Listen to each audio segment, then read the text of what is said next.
This is the second part of the lecture series on comparative criminal justice systems. As a continuation, the components of criminal justice systems are law enforcement, judiciary, corrections, and prosecution and defense.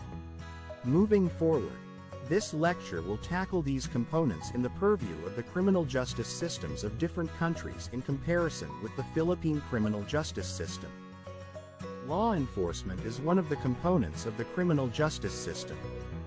The Philippine National Police, PNP, is centralized, mirroring law enforcement models in countries like France and Japan, where the police force operates under the national government's direct control.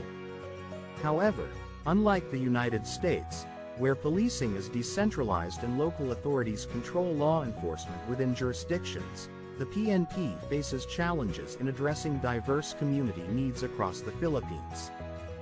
Judiciary is another component of the criminal justice system. The Philippines has a judiciary influenced by American legal traditions, featuring a three-tiered system that includes lower courts, appellate courts, and the Supreme Court.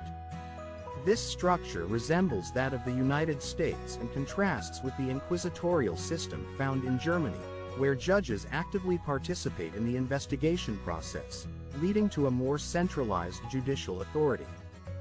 Corrections is another component of the criminal justice system.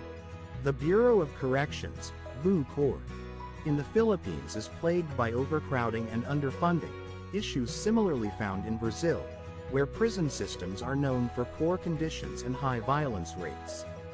In contrast, Norway has a rehabilitative model, providing humane conditions and focusing on reintegration, which drastically reduces recidivism. The Philippine correctional system could benefit from adopting elements of Norway's rehabilitative approach, particularly in juvenile justice. Lastly, the prosecution and defense is another component of the criminal justice system. The Philippine prosecution system grants prosecutors broad discretion in pursuing cases, akin to the systems in Japan and South Korea, where prosecutorial power is also significant. However, countries like Germany exercise stricter oversight of prosecutorial decisions, ensuring a more balanced system of checks and accountability. This is part 2 of the lecture series on comparative criminal justice systems. If you find this helpful, please like, share,